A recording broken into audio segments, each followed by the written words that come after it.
I want to make a video specifically about upspeak because I think it's just such an incredibly important communication tip that I am so blessed that my roommate at the time who worked at Yelp in sales, what they get trained on is upspeak versus downspeak. I didn't even know this because in my own sales job, they just never trained us on it. So I heard about it from her. And this is a tip that really helped me out, especially at the beginning of my sales career. And it's been a habit that I've adopted ever since. You'll notice all the top communicators are excellent at downspeak. So this whole upspeak, downspeak thing, you also may know about it if you are in the arts. In acting, they talk about upspeak and downspeak. And one time I took a presentation course in the city. I think it was on like Groupon or Yelp or something. And they actually illustrated this. It was taught by a bunch of actors. And it just stands out to me because one girl, she went up on stage and did her bit. She was doing a presentation and she literally would not stop doing upspeak.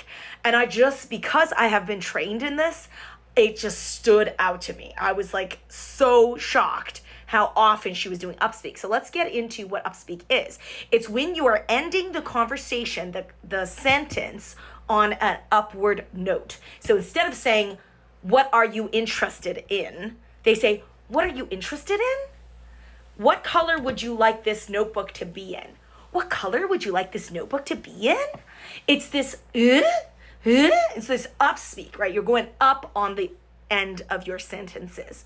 This is a habit that many younger people have. The best communicators, watch how they speak.